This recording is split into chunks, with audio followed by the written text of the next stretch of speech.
Did the lights get brighter? There they are. There they are. All right. Well, good morning. It's the appointed time to call to order the MAPS 3 Citizens Advisory Board meeting for September 22nd, 2016. You've been furnished with copies of the minutes in your packet of our August 25th meeting. Are there additions or corrections? Been moved and seconded that we approve the minutes. Further discussion? All in favor say aye. Aye. Opposed, no. The minutes are approved. Item 3, David, would you give us the revenue and expense report and the budget obligations? Yes, sir. Thank you, Mr. Chairman. You have in your packet the MAPS 3 revenue and expenditure report for the period ending August 31st, 2016. On the revenue side, for the month, we have $8,811,283. For fiscal year, we have $17,926,721 for a total program revenue of $656,718,683. On the expenditures side for the month, we have $7,310,634. For the fiscal year, we have $9,201,322, and total expenditures on the program of $215,398,622. You also have the budget and obligations report in your packet, and I can answer any questions you have about either one of these. Well, you have these reports before you. Are there questions or comments?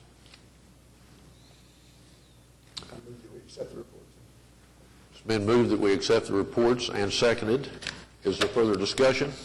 All in favor say aye. Aye. Opposed, no. The reports are received. David, item 4 is a presentation about the fairgrounds. Yes, sir. Today we have an update presentation on the fairgrounds. I'm very excited because we're getting close to completion. Wes Brannon is here today from FSB to give the committee an update on that project, so I'd like to invite him up. Morning, Wes. Mr. Chairman, good morning, board members as well. On behalf of FSB, thank you this morning for allowing me to present to you September's construction updates. I kind of go through this quickly in the subcommittee meetings because we review this each month, and I'll try to slow down this morning. This is, of course, the site plan as it relates to expenditures for parking lots to the east. It's been done previously, and the new expo building and the parking, you'll see in the subsequent photos that the flat work and paving is actually in place. So we have Kiamichi that runs somewhat skew north-south, and Stagecoach then that would run then east-west behind the building along the north elevation. Often reference these throughout field reports and through discussions with the contractors and subcontractors and consultants as it relates to the quadrants or sections of the buildings. I'll try to do that as we continue through the presentation. So we have area A and F and E exist and reside along the north elevation of the building. B, C, and D are on the south elevations of the building, and then A and B on the west and E and D on the east. This is an aerial view looking north, right prior to the beginning staging of the fair for this year.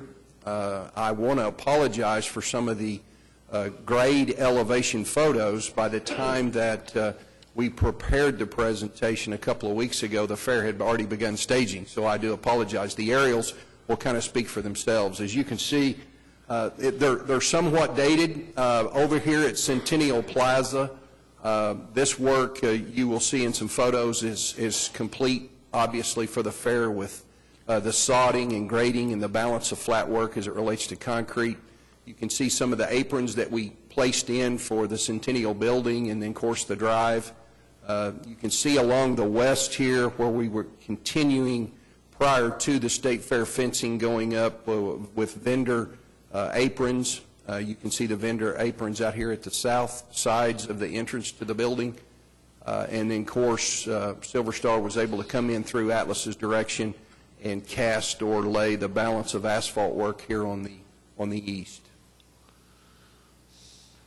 This is an aerial view looking west. Again, you can see that we were heavily staged during this photo taken of the subcontractors' continued work in this area, and you can also see Even today, if you were to go to the fair, you would see that this patio back here between areas F and area E is heavily trafficked as really one of the main primary entrances into the hall for continued construction. This is an aerial view looking east. You can see that the, excuse me, we still have some translucent panels. It was indicated as late as yesterday in the owner-contractor meeting that those will be in the 1st of October. You will see also around the corner on the north elevation, there's a couple of sections also missing. The balance of flat work in the behind the house, if you will, beyond what we call grid line 6, is in place. Again, stagecoach has been cast in preparation for the fair at the time of this taking. This is a view looking west into one of the main entrances along the north elevation of area E. This would be the opposite end of the building, the west end of the building, main entrance off the north elevation into area A. These are the two openings I just spoke of as it relates to translucent panels. This is the main entrance, again, at the time of this photo, prior to staging of the fair. So heavily work was involved as it relates to the balance of the curtain wall and entrance systems. This is a view looking south, north elevation of the building. This is a composite view looking east into areas C, D, and portions of G. What you see there are what they call spiders. It's actually the disconnects and device boxes for each of the floor boxes in the expo hall. Each one of those provide power and low voltage controls somewhere in the neighborhood of 150 amp service to your home. So that's quite a bit of power that's been pulled into medium voltage throughout the fairgrounds into building proper to be able to support that amount of power. This is a view looking from the actually expo hall into that same area that we started with, area E, main entrance. This is a view looking from area C, the main entrance of the building, in the foyer into the expo hall. This is a cross view looking with the back to the east and the picture taken to the west across area C, main entrance. It's kind of a boring photo, but it's a photo of the installation of the stainless steel partitions. This was somewhat recent, as you can see in the background, the staging for the fair. This is the beginning installation of the exterior-interior freezer cooler. Just a photo of Area A concessions, the beginning staging of some of the equipment. Again, the same for concessions in Area D. And this would be a south elevation photo of the kitchen, the main kitchen in Area F. We had two CORs. One was from a PR and the other was not, that were converted after review and discussions into requests for change orders. There was corner guards and electrical modifications. This is an outline of the contractual obligations to date, including the request of 20. Amundsen is a separate contract to the project as it relates to the food service equipment. This is their summary. And then this is the balance of totals as it relates to FF&E costs. Project schedules for Atlas and for food service. Any questions? Questions?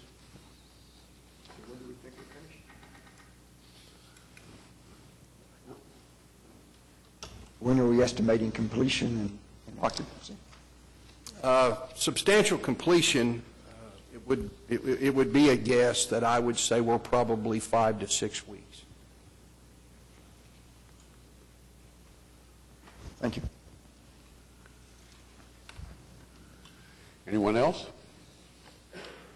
Bob? The subcommittee reviewed our progress and the two proposed change orders. recommend approval. I think I'm moving on to the next item on the agenda, but we approve the proposed change. All right. You'll note, are there other questions of Wes before we move on to that? I guess I had one, and that is, with these change orders, are we still within the fairgrounds budget? Yes, sir, very much so. Okay. Well, with that, if there are no further questions for Wes, let's move on then to item 5, and this is the resolution approving the change order that he has discussed with us. And you have moved for approval of that, Bob. Is there a second? Been moved and seconded that we approve the resolution approving the change order. Further discussion? All in favor say aye. Aye. Opposed, no. It is approved. Thank you, Wes.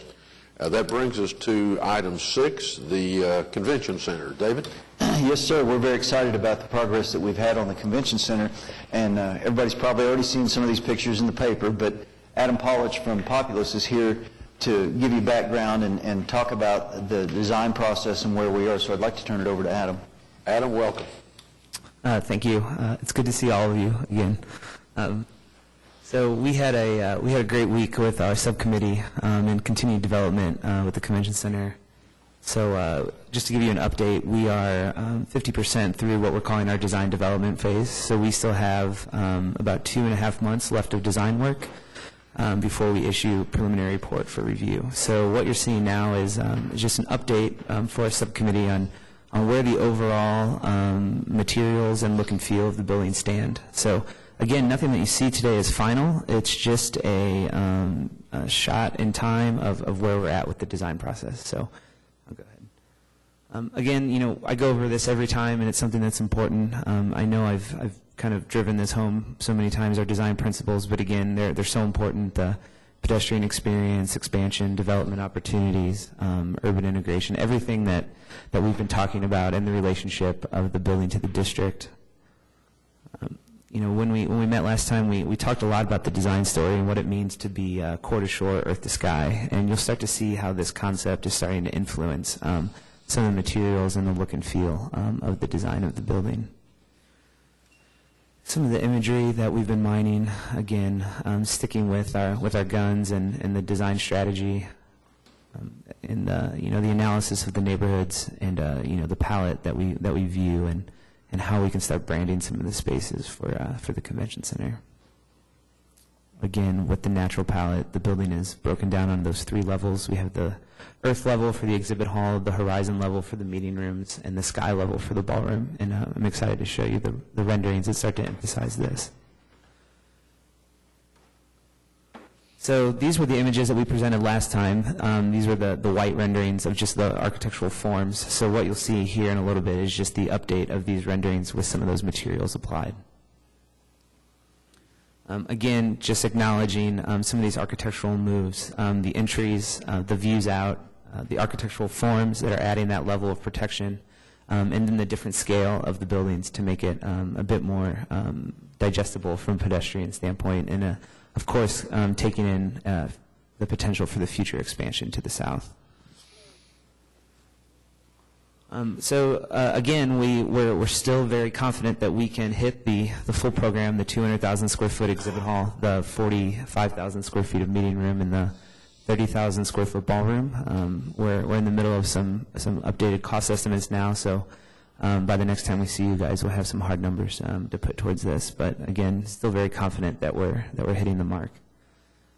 The building, again, 3 levels. The ground level, the exhibit hall level. The second level is the majority of our meeting room program, and then our upper level is our ballroom, and then the remainder of the meeting room program. And again, most of these meeting rooms are pushed out to the glass to allow natural light to get into the space, creating that more comfortable and unique meeting experience.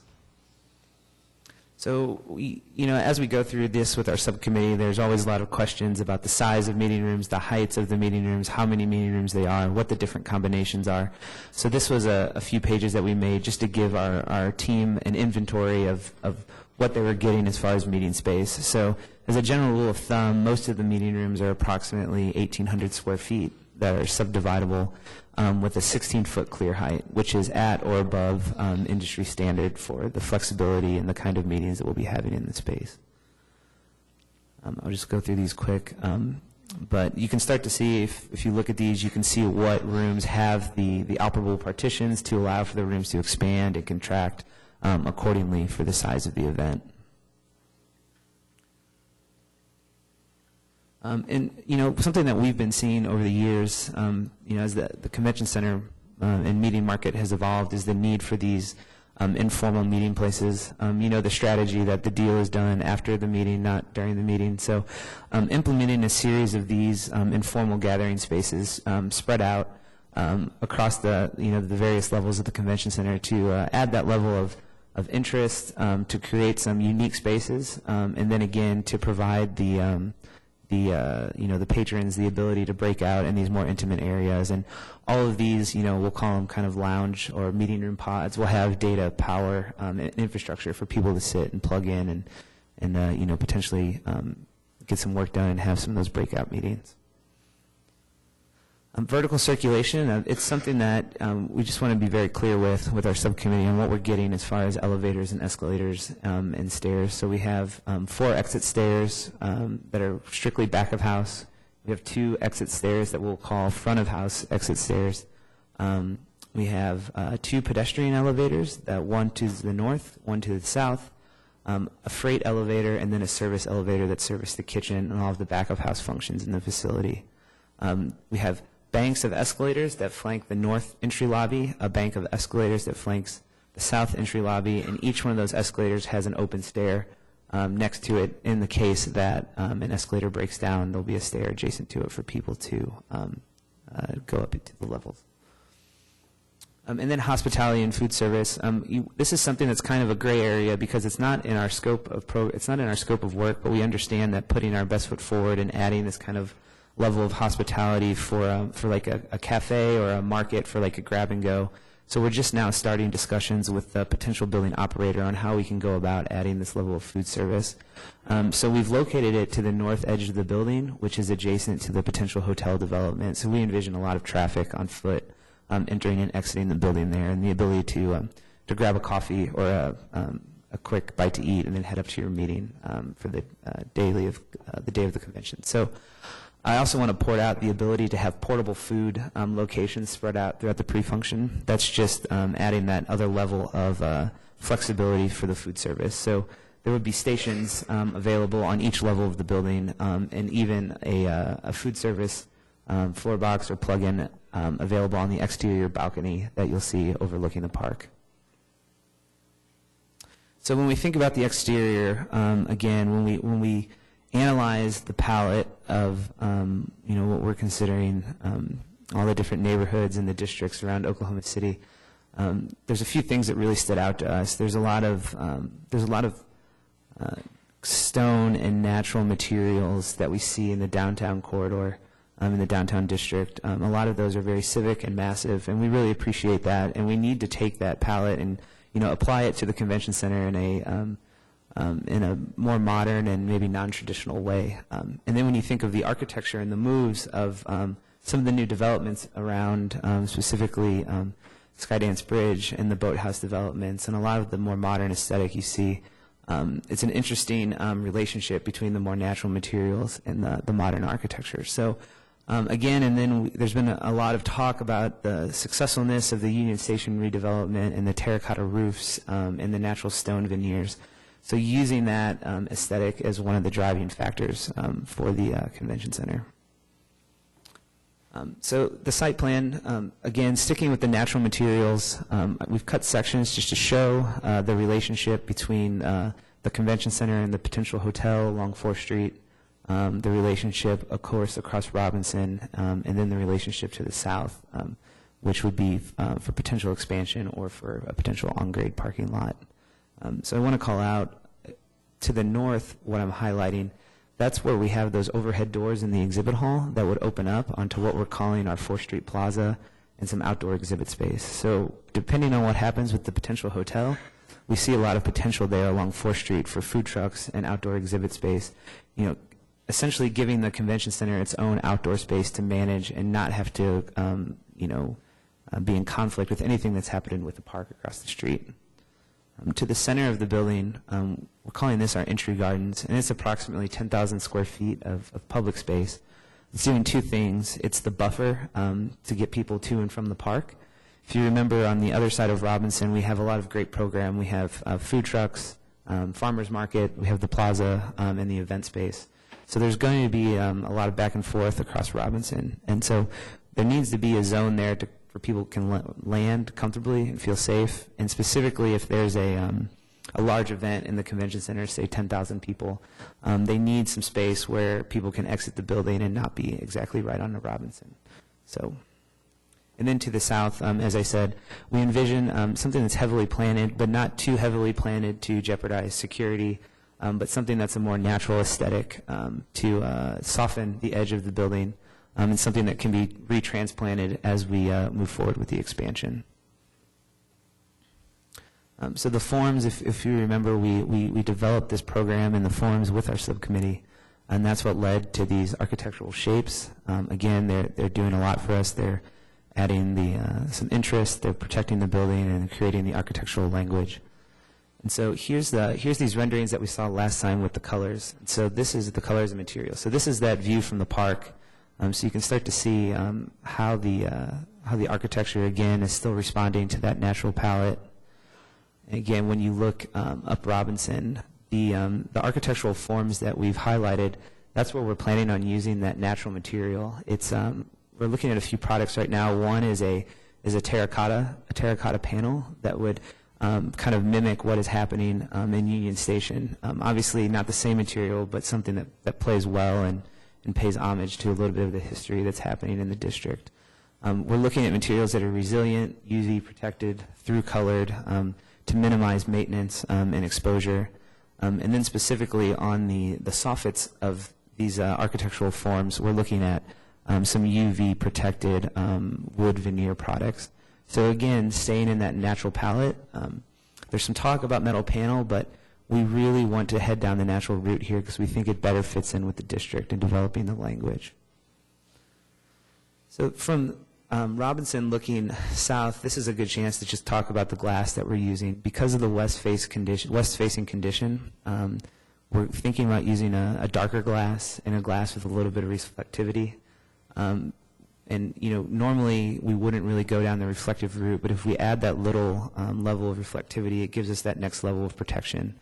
And if you're going to use it, this is the ideal place because you are going to have a park right across the street to reflect all the the beautiful development and landscape that's happening over there. And again, with the sky concept, there's a lot of potential there to create some cool dynamics with that material. Again, some night shots. So we're in the design stages now with our lighting designers and our graphics and wayfinding consultants on how we can use some building identification. The Oklahoma City Convention Center is what we're thinking it's going to be called, and how we can really play up lighting as an architectural piece. So the aerial view, it does a good job of highlighting the site and the connection to Robinson and how the building fits in with the potential hotel. And the relationship to the arena along Robinson. And this view, as I said last time, I think it's one of the more powerful views that we have, as this is slowly turning into one of the more powerful gateways into the city. So as you travel north along Robinson with downtown in the background and the park to the left, and then you have our facility to the right, it really starts to create that vision that I would believe everyone wants this district to be. So. Again, a powerful view from a vehicle as you're coming north into Oklahoma City.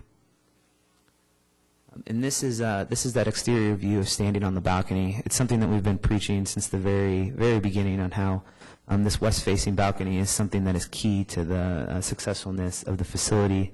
It exposes everything that we think is powerful about this district, the downtown views, looking west to any kind of potential development that happens on the other side of the park. And then, framing those views towards Skydance and Union Station. So, again, this is one of those design principles that we're very confident that needs to stay and be successful within the facility. So when we talk about Earth to Sky, we're going to show you some of the updated interior concepts. Again, we're just highlighting some of the interior spaces. to just show volumetrically how they're starting to shape out and what some of the design concept art is that we're putting into it. So again, when we look at the palette, we're going to live in a world of a more natural tone with accents of specialty materials, specifically some wood products and some cool ceiling panels and lighting designs that we'll have up in the ballroom level. So this is that entry lobby to the north. You can start to see the triple height space. It's approximately 65 feet tall from floor to ceiling. So a dynamic space that's highlighting the circulation of the building. This is also a chance for maybe a public art piece or something to anchor the lobby as we start those discussions. But again, visually, this lets you, as you walk into the building, you can see how the building is divided up in the 3 different levels and where you would potentially go for one of your meetings. This is that lobby that flanks the south. So this is standing on that second level and looking down. So you can see the wall of glass that frames the views out to the park while you're inside. And again, you can see the very clear circulation, escalators and stairs that take you through the building. So this is, it's funny, we were just out at the fairgrounds this morning, and this is basically what 200,000 square feet of exhibit hall looks like. It's it's not the most exciting space, but it's the highest functioning space. And so just wanted to give our subcommittee an update on what a 200,000 square foot meeting room or exhibit hall looks like. And again, this is subdividable in halves, fourth, sorry.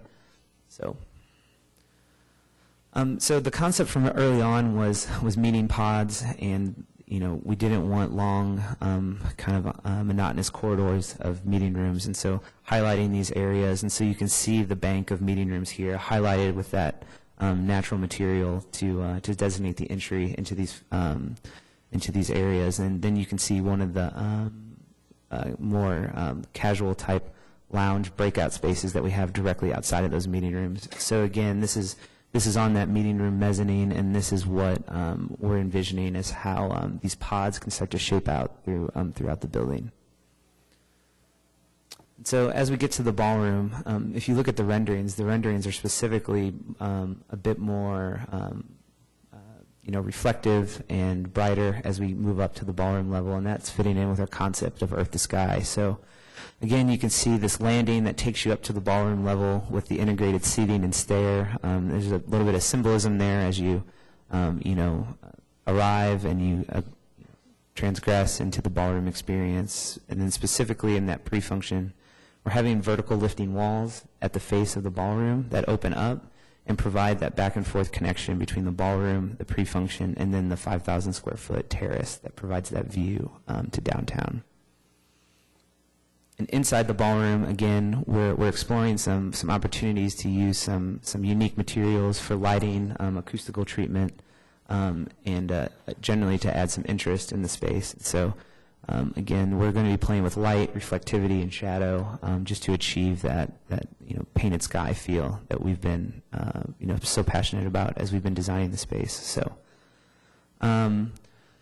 So like I said, it's an exciting time for us. We have a lot of work to do, but our plan is to come back in October with our subcommittee and show some materials, some final materials for the interior and the exterior. And there's also been some talk about technology in the building, and so we're going to be bringing our concept for how we're going to do graphics and wayfinding and all the integrated technology in the building as well. And we'll also be addressing, a building identity signage. We will need some place on this facility to identify where the building's at, and we've had some ideas from our subcommittee that we're exploring with our consultants as well. So October is a pretty big meeting for us because that'll basically set the stage for how we deliver preliminary report. So, any questions? Questions for Adam? Sue, any comments from the subcommittee? I would like to add the subcommittee is encouraged, they're excited. I think we all really like the scheme of the natural palette. I'm especially excited about those flexible, informal meeting areas, because I know that's where the real work happens. So we're excited about that, and we're looking forward to the next steps. Yeah, and I'm excited about the ballroom because that's where the fun happens. So Sue's interested in the work and I'm interested in the fun. So, but I do say this, the Adam and his team leave this week with encouragement from the subcommittee that they're heading in the right direction and that we really are appreciative of the good work that's being done, and we're very excited about the future and look forward to October when we'll see more. No further questions? Well, we thank you, Adam, for your presentation. All right, that brings us to item 7. David? Thank you, Mr. Chairman. Item 7 is recommend resolution ratifying and approving addendum numbers 1 and 2 for MAPS 3 I-44 West Will Rogers Trail, awarding contract base bid plus alternate 1 to Rudy Construction Company, $3,656,325.40, and approving contracts and bonds project M3-T002. If you recall, the I-44 trail has been broken into 3 projects, and this is award of one of those thirds, and we're within the project budget. This one is a little over what was allocated for this specific project, but the next one you'll see on 8 is a little under. So we give and take here and there, but like I said, we're still in good shape on the trail. And it comes with the recommendation from the Trails and Sidewalks Committee. Sue? I move approval. It's been moved and seconded that we approve the resolution that is included in item 7 on the agenda. Is there further discussion? Bob? Just a quick question. Remind me what's alternate 1 that was added to this? I believe it was the concrete curbs in lieu of the metal that we had on the West River Trail. Okay, thank you. Other questions? It's been moved and seconded. Is there further discussion? All in favor say aye. Aye. Opposed, no. The resolution is adopted. David, that takes us to item 8. Yes, sir. Item 8 is recommend resolution ratifying and approving addenda numbers 1, 2, and 3, MAPS 3 I-44 West Will Rogers Trail, awarding contract base bid plus alternates 1 and 2 to Rudy Construction Company, $2,841,829.60, and approving contract and bonds project M3-T002A. This is the furthest north piece, so we have 3 pieces. We have the north, middle, and south. So what we're awarding today is the north and the middle sections. We still have the south section to bid. Mr. Nealon, I would assume that alternate 1 is curb again, and I can't recall what number alternate 2 is. Okay, all right. It was a different way of handling the edging because this project had some narrow places, and we just had to put a unit cost in there for some metal edging. Move approval. Is there a second? Been moved and seconded that we approve the resolution relating to the MAPS 3 I-44 West Trail. Further discussion? All in favor say aye. Aye. Opposed, no. It is approved. Item 9. Item 9 is a presentation on Wellness Center number 1. I'm very excited about what we have going on. We have Wellness Center 1 well under construction that you'll see here in a minute, and we have Wellness Center number 2 that is in the stage where they're pouring the footings and putting in the plumbing and what we call the groundwork. So I'd like to invite Ryan Eshelman up and give you an update on the Wellness Center 1. Good morning to you all. It's great to be back. This is just a brief update on where we are in the process. We're in the home stretch, getting ready to finish this facility. As you all recall, if you've been up and down Rockwell, we're just north of 112th, and all the activity is easily visible from the streets. If you're in that neighborhood, you can see all the exciting things going on. This is the floor plan. We've talked about it before, and we can refer to it as necessary. View from the outside of the building, almost all the exterior materials are on, stone and brick. The gray material you see is waterproofing that will be covered by a fiber cement panel system, so that will be installed soon. And you can see the window systems are almost entirely installed. There's a view from Rockwell, again, seeing the progress that I mentioned. There's scaffolding around the porches as they do plaster work on the soffits and put some metal panel trim on the fascia of those porch elements. Inside the space, there's lots of drywall, tape and bed going in. You can see there were glass there in the foreground for one of the last remaining windows that needs to be installed.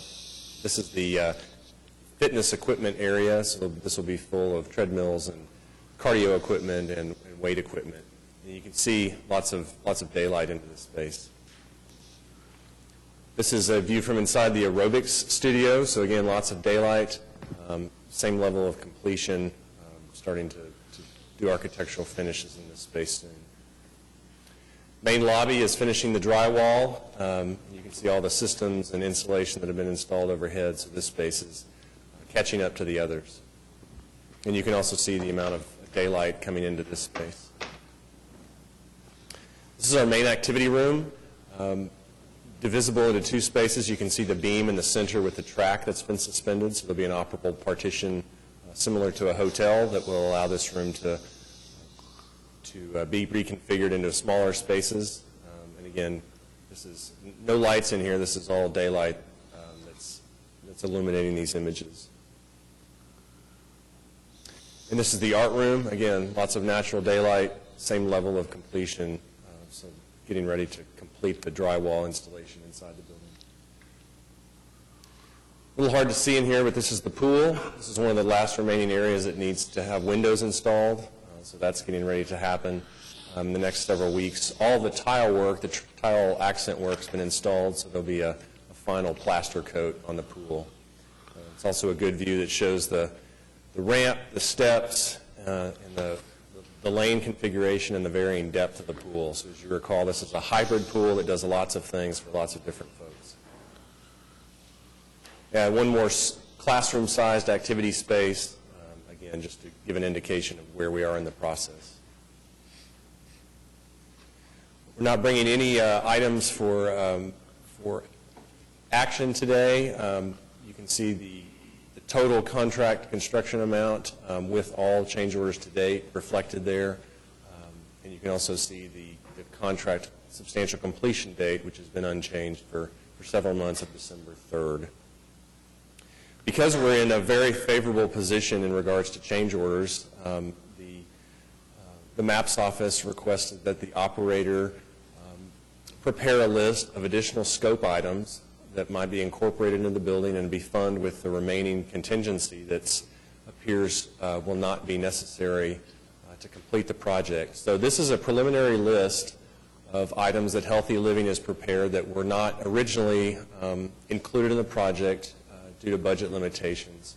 And so these items are being priced by the contractor, and they're all intended to support the programs and operations that Healthy Living is going to implement in the building. So once that pricing is received and the MAPS office can determine how many of those items fall within the available funds, we plan to be back next month with a change order request to incorporate these items. So this is good news that we have some of these available funds to enhance the project. And I can certainly answer any questions you have about the items listed there. The ones that have asterisks, those were originally included as alternates, but were not able to be taken on bid day.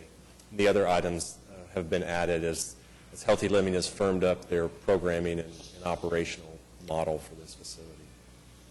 So that's a snapshot of where we are in the process, and invite any questions you have about the project or the information I've shared today. Ryan, would the process be you would take those items with the proposed prices back to the subcommittee? Those items will be, when the pricing is received, those will be prioritized by the MAPS office and Healthy Living to determine which ones are the most important. I would anticipate that the cost of those items in total would be probably higher than the funds that are available, so some of those will have to be eliminated in order to fit within the funds available. But then that package of items and that total cost of that change order will be brought back to the subcommittee and to the board next month. And David, correct me if I've misspoken, but that, I think that's the path forward. Okay. David, on a list of items like this are not constructed items, they're just purchased items. We run those back through the contract with the construction company. don't we then end up paying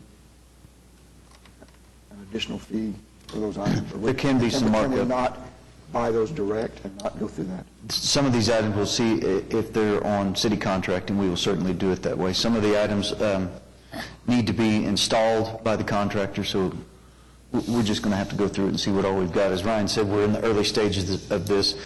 What I would have preferred to do is brought the subcommittee prices this month, but we didn't even have time to get all that priced out. So we're looking at those options and certainly keeping that in mind, that we don't want to pay an extra 20% just because. Other questions for Bob? Just to echo a question Mike had asked earlier, when do we see the center literally up and running and open for business? Well, that question depends upon the completion of the building. It depends upon move-in and mobilization by Healthy Living. So I can't answer that directly. All I can say is that we're working towards that December 3rd date that the construction contract calls for. We'll see the impact of these items on the schedule, but December 3rd is still the contract date for. Mr. Nealon, we've talked to Healthy Living, and we think that it's going to be 30 days, maybe 45 days for them to get moved in, get their staff trained, get everything going. So I think sometime January.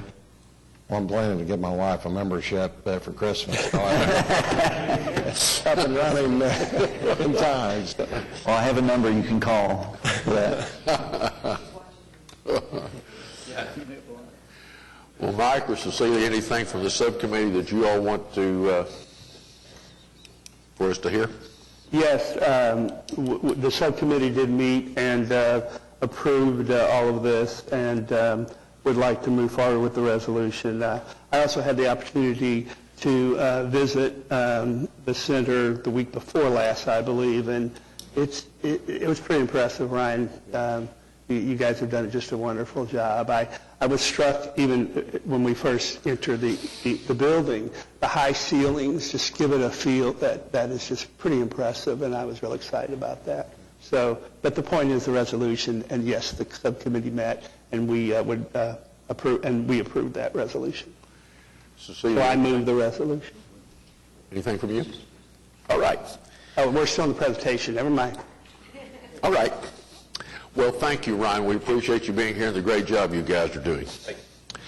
Well, that brings us to item 10 on the agenda, and I'm going to take just a moment to, before I turn it over to David, to explain. This is an item that emanates from the mayor and city manager's office, and I met with them regarding this, and we talked about the process for this to come before the Citizens Advisory Board for consideration.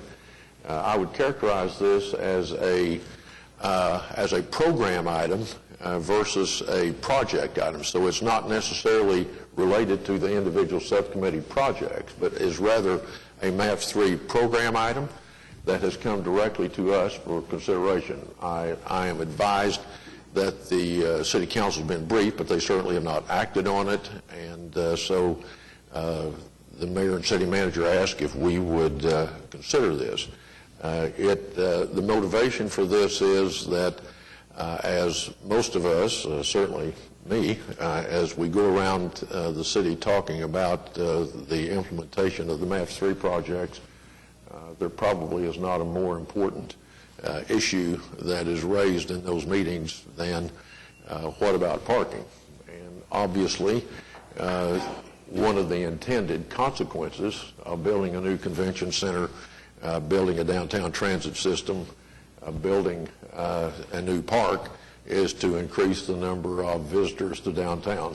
And when you overlay that with the visitors who are already coming downtown for what I'd like to call the vibrant downtown life, but in addition the Chesapeake Arena events, not to even mention consideration of the new hotel that is being considered the Convention Center Hotel, I think there is little doubt that if we hope to have the optimum results in achieving our goals for MAPS 3, this is a consideration for us. And so I think that has been discussed with the staff and the city manager's office. And today we're going to have a presentation that offers us an opportunity for a partnership with one of the the city's sister agencies, where they would be the laboring oar and we would be a financial participant to solve this problem that seems to be overarching all of the projects. And so with that preliminary observation, I'll turn it over to David to introduce those that are here to present it for us. Thank you, Mr. Chairman. Just for formality here, item 10 is recommend resolution allocating $10 million of Oklahoma City capital improvement sales tax funds for new parking facilities to provide public parking for the development in the North Quarter Shore area, including but not limited to the MAPS 3 Convention Center, the MAPS 3 Park, potential Convention Center Hotel, and the Chesapeake Arena. So we have Jason Fairbrush, who is the COPPA director, and Craig Freeman, who is the finance director here, to give us a presentation on this. So I'd like to invite them up. Welcome. Good morning. Thank you, Chairman, advisory board members, for having us this morning. Again, Jason Fairbrush, Director of the Public Transportation Parking Department and the Administrator of the Central Oklahoma Transportation and Parking Authority. What I'm here this morning to do is, my part of the presentation, I'm going to provide some information to you regarding estimated parking demand for an area that we're referring to as the East Park area that's part of the Core to Shore boundary. In addition to those parking demand estimates, we want to also be able to share with you a couple of options that staff working alongside of consultants have come up with in order to try to solve those parking demand needs.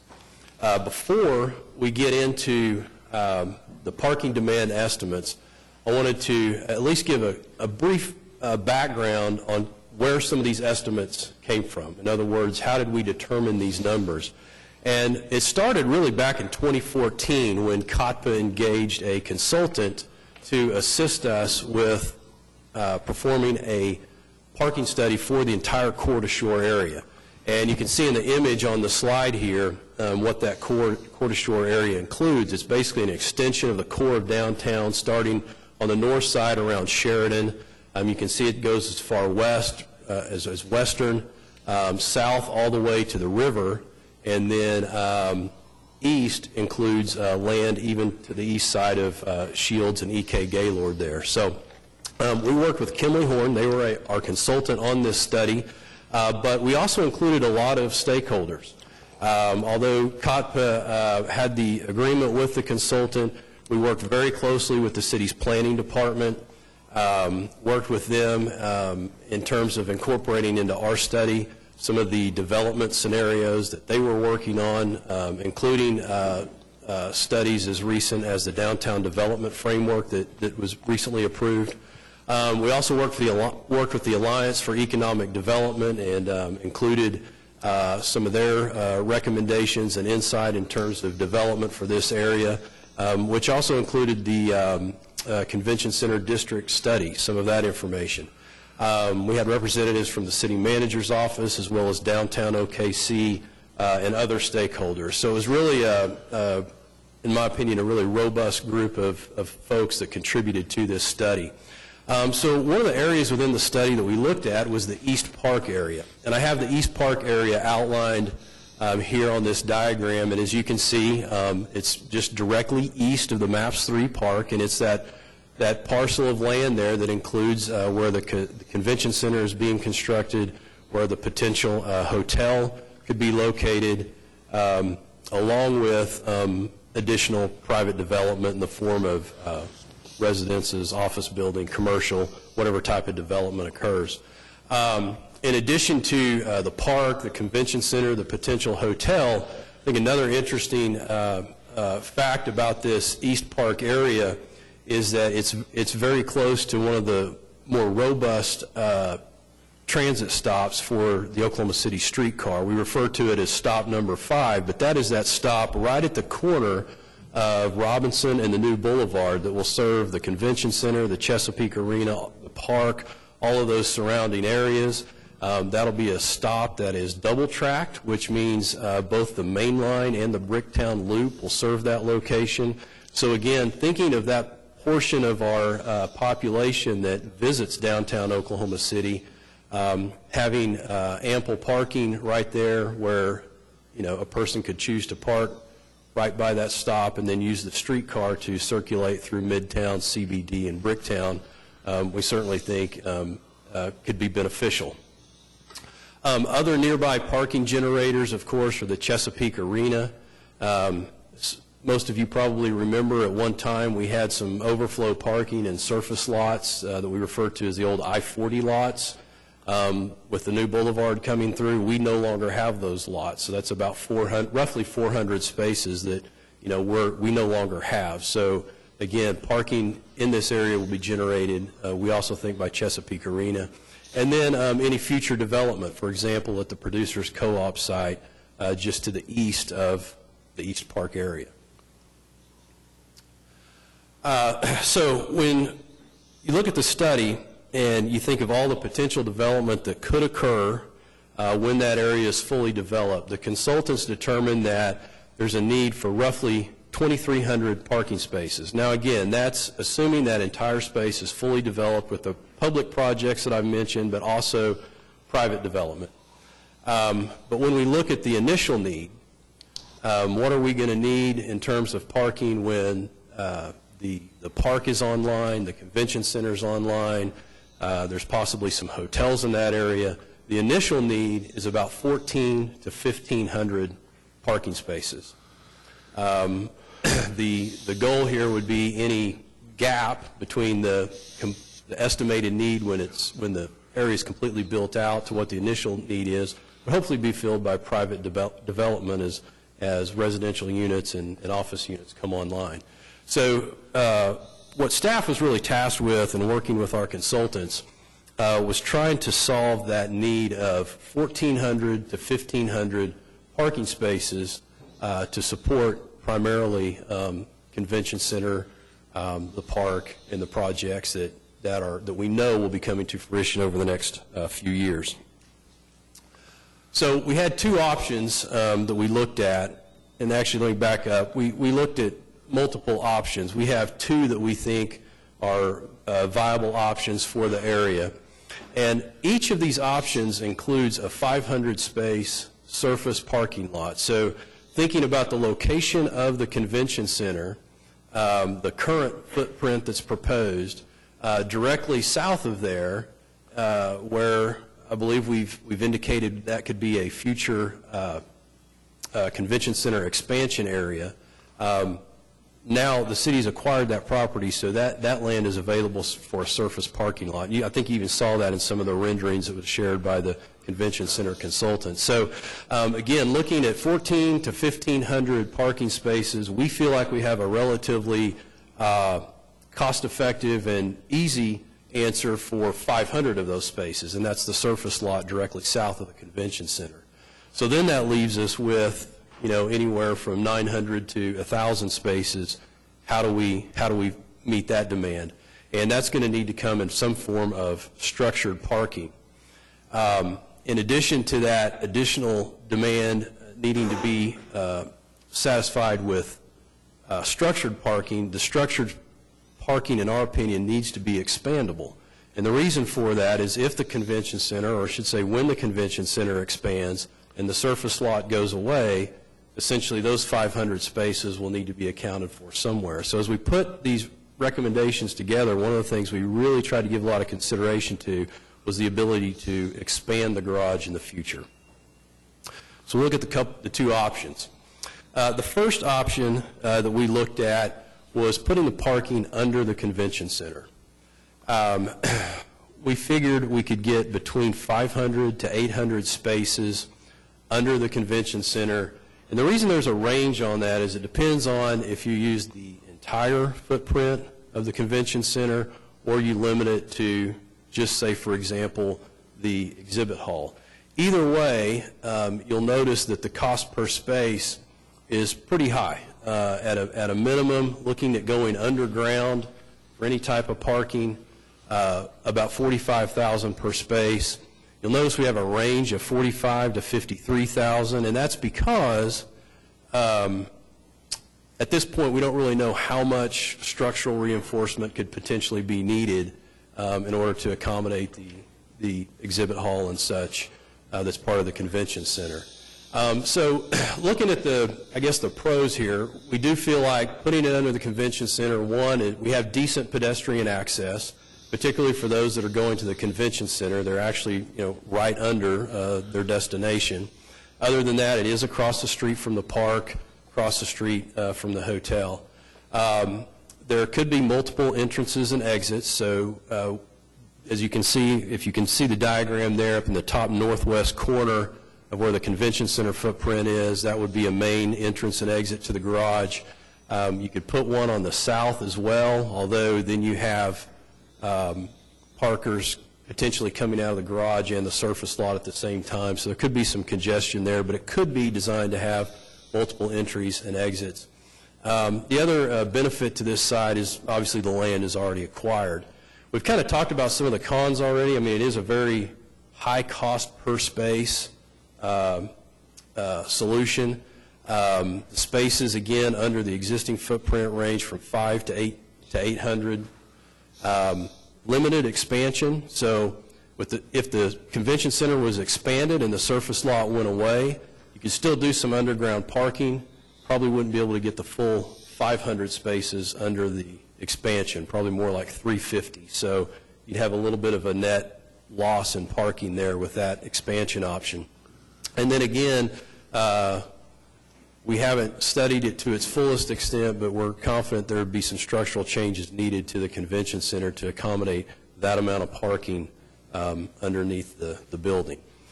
So when you roll those costs up, and again, we use kind of a blended rate, a cost per space of just under $47,000. The 800 structured spaces would be about $37.5 million. The 500 surface lot would be $1.8 million, or about $3,600 per space, for a total project option of around $39 million. Site 2 is really the preferred site that staff has determined. Looking at Site 2 is actually a standalone garage. You can see it in the top right-hand corner of your slide. Catty corner there to the convention center, just south of the new boulevard, north of 4th Street, and then I guess that's Broadway on the west.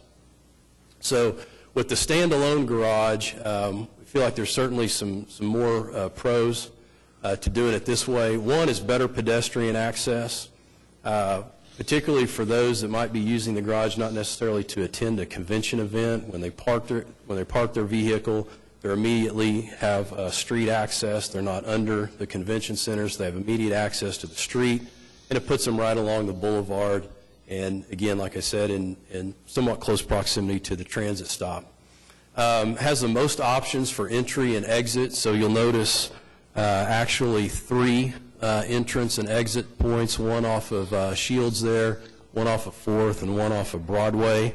This garage could be configured to have 4 lanes at each one of those entrance and exits. So again, thinking of it in terms of an event-type garage, you could program those gates to where, 3/4 of the gates all were programmed to exit at one time, making the ability to leave the garage after a large event happen rather quickly.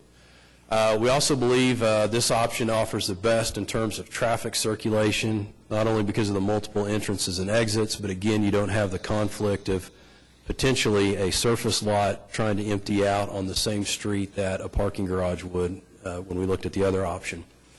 The other thing is with this option here, this garage could actually be expanded to serve the entire district. What we have proposed is a garage of about 865 spaces. So again, as you'll recall, if we're trying to determine a place for 900 to 1,000 parking spaces, we could initially construct, again, the scenario here is 865.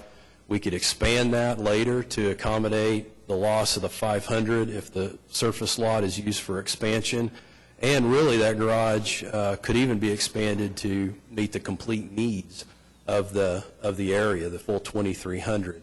So there's just options there with the standalone garage. Now, The cons to this option is, one, we don't have the land. The land would have to be acquired. So that results in a high initial cost for the garage, not as high as the underground option we looked at, but still with an 865 space structured garage, we're looking at about $35.2 million for our estimate, or just under $41,000 per space. And again, the land acquisition is driving some of those costs. You put the $1.8 million 500 space surface lot on there, and we're looking at about a $37 million project for Site 2. So not only do we think there's some advantages to this option in cost, but we also think there's some advantages just in having the standalone garage versus putting it under the convention center. So the second part of the presentation is going to be done by Craig Freeman to talk a little bit about financing options and what COTPA's capabilities are in order to fund the construction of this project. If there's any questions about the demand or anything I've shared with you at this point, I'll be glad to answer, or we can do it at the end of the presentation. Any questions while Jason's here? Okay. It's expandable, I assume you'd mean by building up? Yeah, yes, and this one here, we could expand up. There also, by acquiring that piece of property, we could also look at options to expand the garage horizontally as well. So for example, as we got further along in the process, we could look at potentially building on part of that space initially with a taller garage and then going out horizontally. So by putting the garage in that location, we actually have the flexibility to do either. We could design it to expand horizontally or vertically. In this case, vertical is our preferred option. Would this be the garage that serves the potential hotel, or would the hotel development have their own garage? No, that 1,400 to 1,500 space initial need includes anything that the hotel might generate. So convention center, hotel, again, spillover from the Chesapeake Arena. It could serve as parking for large events at the park, multiple venues. We're not looking for the hotel developer to provide any parking for their own project. No. Jason, I think I missed it. How many levels is this? This one, the 865 on this footprint, we can get into three levels. And so that compares, that'd be on par with the convention center height? Or I'm not sure. Because the levels aren't as tall as the levels in the convention center, so probably a little bit shorter. Yeah, I'm not sure. But that is, again, going back to the horizontal expansion versus the vertical expansion, as we get further along in the design, those are things we're going to have to look at and say, maybe it makes more sense to build a little bit taller garage initially and expand it horizontally, or do we build something initially that's more comparable to the height of the convention center? There'll be I think the options. convention center had said that their height was 90 to 100 feet at the peak. So, I mean, a It is. three-story parking garage wouldn't be anywhere near. That's what I was just getting ready to say, is the convention center will be about as tall as the perimeter of the arena. And, yeah, 3 stories is not going to get there. Yeah. Just to get my geography correct, is this Site 2, is that where the OG&E Gold Building is? Oh, yes, thank you for mentioning that. Yes, that's exactly where this is, where that OG&E, the big gold building is. How many parking spaces are around the park? I mean, that you can park around the park? We're anticipating, or what we've got designed, we have parallel on Robinson, we have front end on Hudson, and we're somewhere around 300 spaces. When the parking study was done in 2014, how did it opine about the impact of the streetcar? Let's say that there was no streetcar. What would the parking demand be versus how does the streetcar change things? I mean, you talked about that people could park in this parking garage, get on the streetcar, and go to Midtown. Conversely, they could park in Midtown, get on the streetcar, and come to this area. So what impact did they believe that the streetcar had on parking garage demand or need? Right. when we met with the consultants initially in subsequent meetings as they were developing their model, I mean, that was one thing that we stressed to them. You know, whatever numbers, estimates you determine, keep in mind, we're building a streetcar system, and we expect that to hopefully relieve some of the parking demand. I would really just have to go back to the consultant and probably ask them that question. Okay, how did you determine, for example, how much less parking we needed because of the streetcar? I don't have that. But it was certainly part of our early on discussions that they needed to account for that when they came up with their recommendations. So we have autonomous vehicles now in Pittsburgh. I mean, I think that's coming much faster than any of us could have anticipated. Did they consider that potential? No, autonomous vehicles were not, no, we did not discuss that possibility and how that would affect the parking estimates. Okay. But I do recall early on, the argument, one of the arguments of the streetcar route was just as Councilman said. I can vividly remember the argument being that folks could park at Midtown around St. Anthony Hospital and take the streetcar down to the Chesapeake Arena or anywhere else. That was quite frankly one of the arguments, as you all recall, about the streetcar. Jason, does this decision have to be made today? I mean, it sounds like some members are wondering where the geography is. I assume this is the first that it's been heard. I mean, does this decision have to be made today to make this happen? I'm just here to provide the information, so I think that's really the directive of the chairman and the advisory group as to whether the decision has to be made today. Okay. So for us, it won't negatively impact our planning purposes. I mean, you know. If a parking garage wasn't built here, I mean, that seems like prime real estate. Is that what? Yeah, well, and one of the things I did not mention, agreed, particularly the frontage on Broadway, and you'll notice we have programmed into this garage some retail space, thinking that this would be an area where we could see some development, whether, I say tenant space, it could be retail, it could be restaurant, potentially even some office. But so yes, there is other development potential in this is location. Along the boulevard, right? Yes, right along the boulevard. Yeah, the boulevard is on the north side of the garage, and then Broadway is on the west. So you would front the boulevard with a parking garage? Yes. Let me remind you, though, that the boulevard in that area is starting to go down, so it's not at building level. The grade is changing to get underneath the railroad. Yeah, and that's why we have in the illustration the tenant space being on the Broadway side and just that one corner. You mentioned that this potentially would serve future development for the Farmers Co-op area. What about the development to the west of the arena? You have that large lot, too. And so, yeah. I mean, there's going to need parking somewhere. Somebody's going to need parking there. So do these developments are they not required to provide for their own parking needs? I don't know that they're necessarily required to provide for parking. I mean, I think it's, if public parking is not available, it's in their best interest to make their project succeed, to make sure there's adequate parking. That's exactly right. In the downtown core area, there are no parking requirements as you would find in the outerlying areas where you have so many per square feet of the building. Is the city responsible to provide the parking? Well, not necessarily. I think that a lot of them, I guess. well, they just kind of do an analysis of parking that they think is available depending on what they're providing. Now, if it's housing, I think that it's important that they would provide spaces for people to park cars, at least 3/4 of them, if they're not all using public transportation. But if it's a commercial thing, then like Jason was saying with the business model, you might want to start looking at what you needed to provide.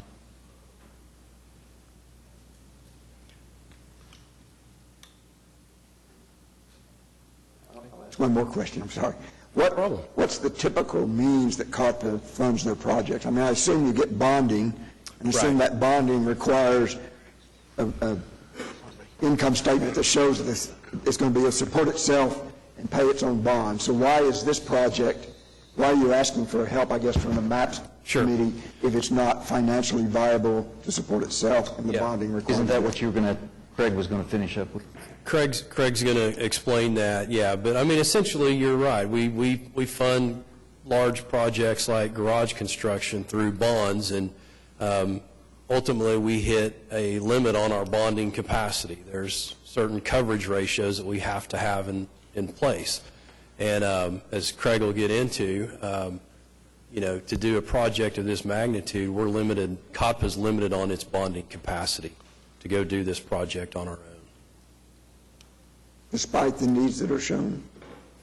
It really comes down to a matter of how much we can borrow. Overall debt? We can't borrow, yeah, right, because they look at it from a system-wide debt coverage. Debt capacity. I'll turn it over to Craig if there's no other questions. Craig, before you start, I want to mention, we do have some requests for citizens that want to make a comment, but we're going to go ahead and finish the presentation and let all the members of the subcommittee have their questions answered, and the citizens will be given an opportunity later. All right. Go ahead, Craig. Thanks, Jason. My name is Craig Freeman. I'm the city's finance director. One of the things, so what we've got before you today is a resolution that's requesting the funding.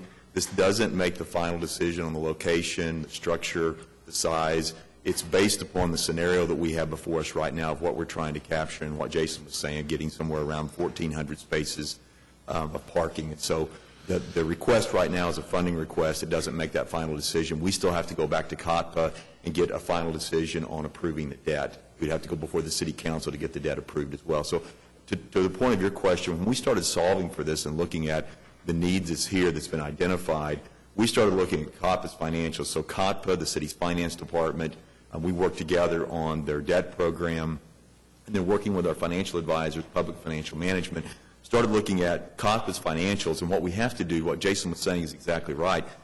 The bond world, the investment world, is going to look at our total system and what our system can manage to be able to pay for the debt. So we just started solving towards what is the maximum amount that we could debt, and a maximum amount of proceeds that we could get from a bond issue. And so it's going to be a revenue bond issue. So to do that, we have to look at all of COTPA's financials. So we have to look at all the revenue that's coming in and all of our expenses for operating the garages, the outstanding debt service that we have already on the Arts District garage, and then look also at the ability to build a capital reserve to make sure that we can maintain the garages and make capital improvements on the garages long term so the system's viable and sustainable.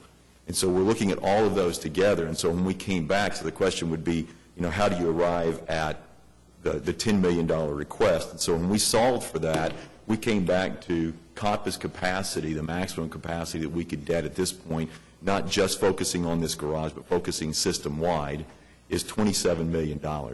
And that looks at the current revenues and expenditures, ensuring that we have the appropriate capital reserves, and how much in the outstanding debt that the debt service we already have, how much more debt service could we take on to be able to address the parking needs in this area. And so that really was what we were solving for, is what's the maximum that we could bond in order to be able to address this need. And so as we came back and looked at all the financial issues related to this and the timing of the project, we came to $27 million as the maximum amount that we believe COTPA could put into a parking facility. That's where we came back to. Next question was, where do we get the additional funding? And coming back to the MAPS board to try to get support for the project, to make it whole so that we have the $37 million and we can begin to work through details of design, making final selection towards the location, the purchase of the property, and working towards getting agreements for the construction. And so that's why we arrived at the $10 million to try to get us to the total of $37 million. And so with that, I'd be happy to answer any questions that you have related to the financials or anything else that we have in the request today. Just in terms of timing, just so this board understands other pieces of the puzzle that are moving at the same time.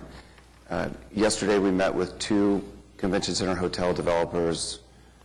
A recommendation will be made on Tuesday to the city council as to which one we should proceed with. And then if the council approves that, we'll enter into negotiations with a convention center hotel developer. Correct? Correct. The parking, the amount that the hotel is going to pay has not been determined, correct? That's yet to be negotiated. They're going to pay for Like to lease it? For the parking? Right. Yes, that's correct. That's Okay. correct. The model would be, from COPPA's perspective, is that we have to be paid for the parking spaces. So as we started working through with the hotel development plan, talking with hotel developers early on, the model pretty much was, if you provide the parking, that helps out with the project. So if you have a way to provide that, it's not that it's free parking, but if you do the construction on the parking. So the plan would be, we construct the parking, but the hotel will lease space in the garage and would pay COPPA for the parking. But the hotel is, I mean, that developer's asking for a certain amount for the city, and we're going to ask for less, and we're going to go back and forth and Yes. negotiate things. If you ask the developer, for example, to pay $10 million for the parking garage, then this body wouldn't have to divert $10 million of MAPS 3 funds to the parking garage, correct? Right. And what would happen with that then is it would push up the amount they're requesting on their subsidy. They've got an amount they've requested in subsidy in public participation on the project, and it would increase that amount if we increase the cost of the project or ask them to put more into the project.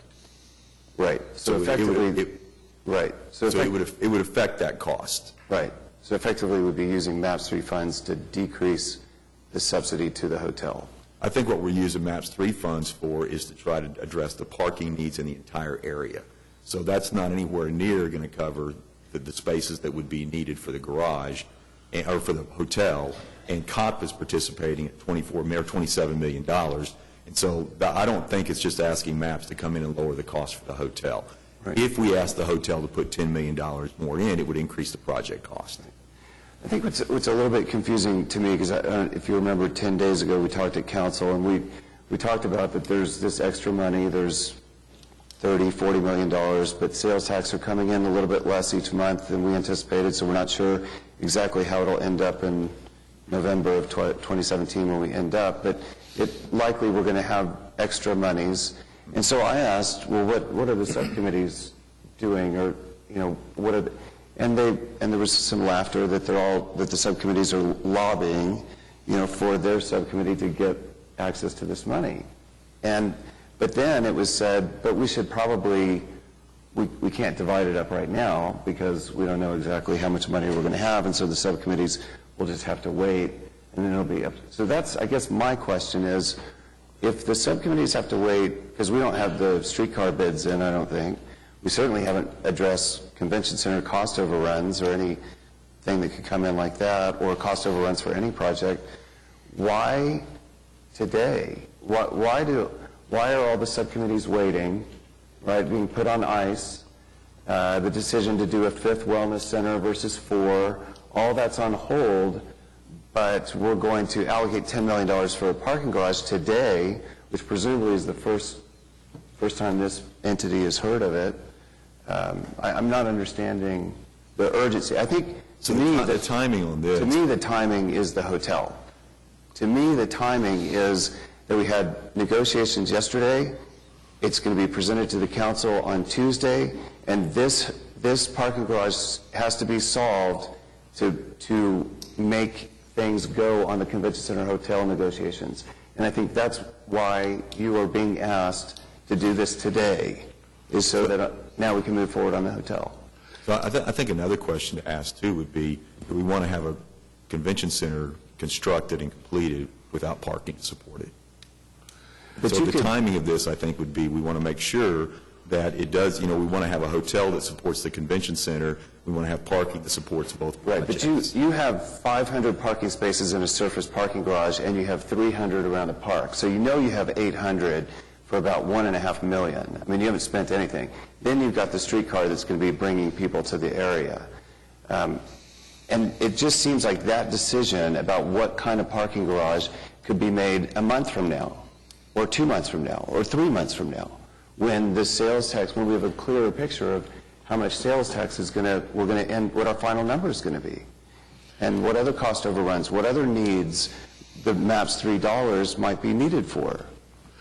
I'd like to respond to the point about asking all the subcommittees to stay on hold. I attend virtually all of the subcommittees and have been present when each one of them have come forward with some ideas about how they might enhance their project or add to their project. And actually, that's an environment that we fostered. I mean, one of the things that we hoped we would learn was, as we go through this, how can we make it better? And so it's not been from my point of view, it's not been a negative that we've seen more ways to make things better. It's been very positive. And no one, at least from my point of view, they've not been directed to put them on hold, as the Senior Wellness Center yesterday asked staff to draw up something to go forward. The River Subcommittee did the same. So they all are not being managed to wait. They're all acting independently and on their own to bring forward their ideas. And obviously the decision-making process about how the priority that is given to the excess money will ultimately be the council. And all that we're going to do is just decide what we would like to do to recommend how we might achieve our goals. And while I think that will be a healthy debate about whether we add a bridge at the river or whether we do another Senior Wellness Center, I think there is one thing that is inescapable, and that is we have to do something to deal with the parking. We have created an environment, an intended consequence of spending this money on a new convention center, on a new downtown park, and to whatever degree we could agree on or disagree on about the streetcar. But we know that we're adding a layer regardless of what else is going on. I mean, of course Chesapeake Arena is there, and of course there's going to be a convention center hotel. But regardless of that, we're spending millions of taxpayers' dollars to create an environment to draw people to the downtown, to this public park, which I think is going to be one of the things that 100 years from now, somebody will say those people really, really had a great idea. And they'll be coming from all over our city to it. And to say that, and I'm not suggesting there's any urgency to it, I am saying that this is the first time our group has been asked by the city manager and the staff and the mayor to consider doing something that is beneficial programmatically, the whole MAPS program, rather than just a specific project. And the only concern I have, Councilman Shadid and all of you, is it was interesting to me when Craig said, we've got all this in front of us, we're taking this step by step, but if they don't take the first step, there's not going to be a second. I mean, if they've got $27 million and they don't have 37, and both options cost 37, if we don't take the first step, they're not going to the second step.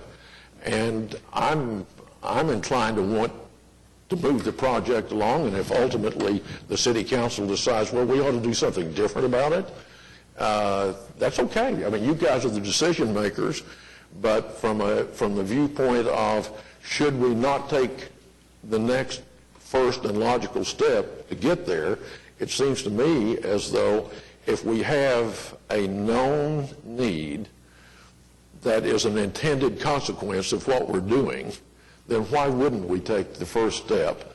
And if ultimately the decision makers say, gee, there are more priorities or different priorities, that's okay with me.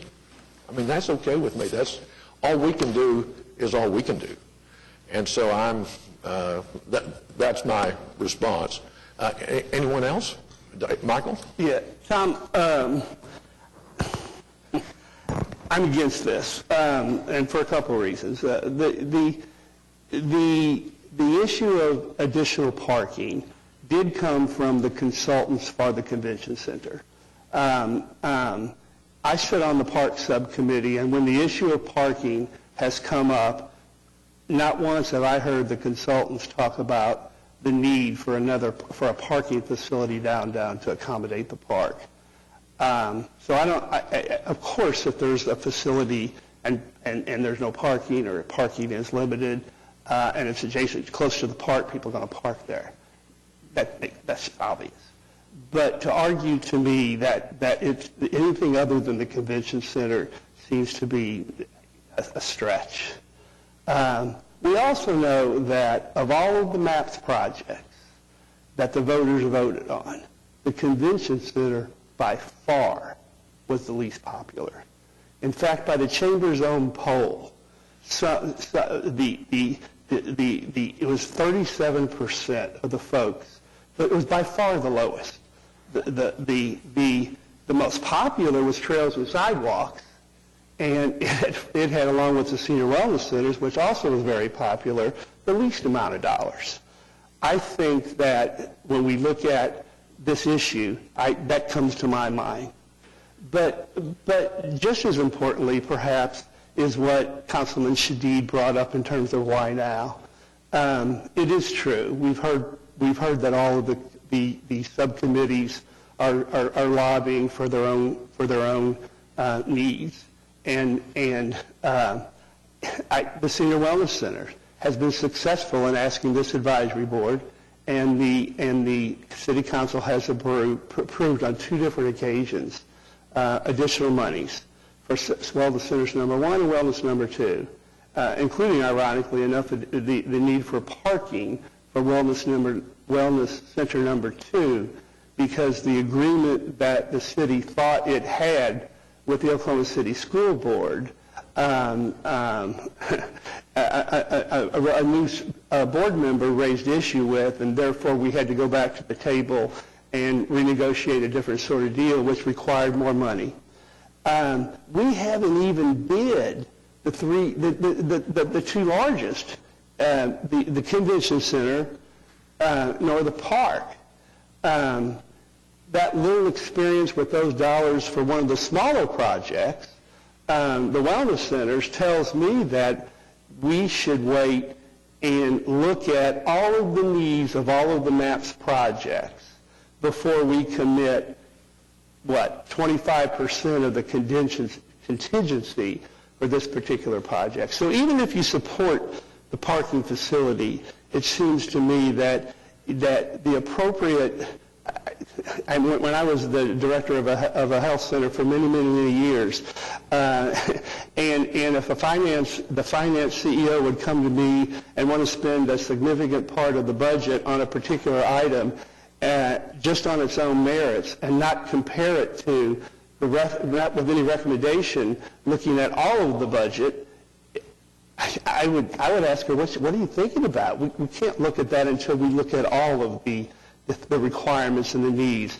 I think the same holds true for this issue. I think until we look at all of the needs of all of the subcommittees, including the park and facility, we're just not doing our fiduciary responsibility. Michael? Addressing the timing concerns, I mean, is there a need to do it now? I mean, if we wait until we have bid the convention center and have bid the park and know how much money, they're looking at, won't we still have time to fund and design and build a parking? I mean, it's a much simpler project. I think there's several steps that we go through, and part of this is trying to get the funding plan together to be able to move forward to the next steps that take considerable time. And so the matter of moving ahead is we've still got to work with COPPA and get the work done on how we would structure the bond issue and move forward with that. So getting the funding plan together, getting the financing documents together, getting ready to go out for the bonds to be able to get the proceeds in. There's process in place, and we want to make sure that we aren't dragging behind the process so that then we become a holdup on any of the other projects. But when are we talking about bidding the park and the convention center? The park is coming up here shortly. The convention center will be towards the end of next year. Before we bid it? When we bid it, yes. We haven't asked for our consultant, the ADG. Mike, did you want to weigh in on this? I just wanted to mention one thing about the timing. We're in the process of designing the convention center, and the location of this parking garage or whatever happens on that corner is going to be a key part of how that design plays out. So there is some urgency with respect to the convention center design about how this garage or whatever is on that corner is placed and how it functions with the convention center. Okay. Sue? Yeah, I have a question for you, Craig, on, let's say we wait. We don't take any action today, and we have discussions, maybe discussions in our committees. And let's say the possibility of building the garage, not the surface, but the garage comes back in, say, 6 months or a year, is the limited bonding capacity significantly different for Coptic N? I Because, you don't, know, things go on and off right. on bonds. Right. And our expectation right now, we have to base it off of the most recent year. I would call this a moderate year. The potential is there that we could have a year that goes down. What we've tried to do is project this conservatively going out on what our projected growth is on the revenues from the garages. I think we'll still be in that position. There's some potential that could be affected, but I think we feel comfortable that the $27 million that Coptic could put into the project would remain. Craig, Mike Dover mentioned that we would consider taking this out of the $40 million contingency, and I don't know whether this is your job or not, but can you kind of clarify there are contingencies in each project's budget, and then there is a contingency for the overall project, and then there are excess funds because of collections are 5% over what the projections were. Correct. And then there's interest on the money that hasn't been used. So can you give us so I guess I was thinking there was more money than just a contingency budget. Could you explain that for us? Well, I think I might be better to answer that. You're right. That source of funds is the contingency money that was in there for the program. There's the excess collections that we've received throughout the months, and we're very thankful that the estimates that were made for the original collections was very conservative. Because even though, and we talk about this almost every month when we go through the financials, that even though it shows that the city collections are down by 3-4% or whatever, we continue to be in the positive on that. Now, we have dipped below a few times, but we continue to stay about 5% over. So we have those excess collections, and then there is interest that is earned off of the money that's in the bank. David, I have a question about that. So am I doing my public math correctly in saying, so there's a $40 million that's this program contingency. Excess collections, let's say it's going to end up being 40. That's roughly 5.5%. And then every project has a 10% contingency, so that's about 70, maybe let's call it 60 to make the math easier. 60 plus 40 plus 40, 140 million total dollars out there. Am I arriving at that? That's still, like collections to still be made. Yeah, between those three pots. I thought there was 6% on the project contingency. Well, that is, well, one thing I was going to point out is that each project is somewhere around 5 or 6%. It's not fully at the 10. 10 is the limit that we can do on change orders. So it's maybe 100 million total between those three numbers, the order of magnitude estimate. I think there's only $7.5 million or so left in the original contingency. That's correct. So there's not 40 million. I mean, 30 million of that's been That's a good point. used up. Yeah, I think With that $7.5 clarity million is... there, and I think your estimate of about 40 million or so on the excess collections is probably reasonable at this point, but we continue to fall a little bit short. Yeah, I think the resolution referred to 40 million in available funding, and I think that's Yeah. a fairly good estimate, you feel? Yeah, I think that's right. I guess my own ignorance about that and our own uncertainty maybe illustrates the fact we should maybe know that better. I should know it better. We should all probably know that better when making a decision that affects that. So I'm not like fundamentally opposed to the idea of this. I'm not saying I'm for or against it, but just how quickly it's come up and how it wasn't kind of vetted through people's through the different committees and then having to kind of do this head math to try to figure out if this is a good choice overall. I don't feel territorialism to say that I want to make sure that this project or that project is going to be win at the expense of some other project. I am trying to look at this as what's best for the city. Right, and it's that attitude that is why it came here. It didn't go through some subcommittee, because I don't know which subcommittee that would have been. I know it is an over-encompassing thing. I just feel like, for me to feel comfortable, I would want to have more certainty about kind of those numbers that I'm going through and how that all looks going forward. And I think when on the resolution, looking at the 40 million, was just looking at the overall contingency of the 17 million that was originally there, and then the excess revenue collections to date, sales tax collections to date, and then the interest collections to date, and then backing out the projects that have already received commitments from the contingency. I think that was right how that was arrived at. Not looking at the individual project contingencies, not including. Yeah, it has nothing to do with the individual contingencies. Those are completely separate. Well, there's still some out there. The Wellness Center, we talked about the additional items that Healthy Living might want to put in the building, and we're treating it much like we did Maps for Kids, where we had the excess money. We finished the project, all the scope that we were supposed to do, and the contingency was still sitting out there, and we didn't just want to wrap that up and put it in the bank. We wanted to spend it on that school, so we would work with the district and figure out what other items they'd want to do, and we might tile another restroom or buy some new blackboards or whatever. So we're treating that very much the same way. When we first started this, it was my impression, and we discussed this at one of our first meetings, that the program was going to be $777 million, and if the taxes increased beyond that, that was not necessarily going to be earmarked for MAPS projects. Just because we were going to be over or to reach that sooner didn't mean that any excess funds were going to go to MAPS. So has that changed? So any increases that we are above the $777 million it's going to stay with MAPS projects, or is it going to go somewhere else?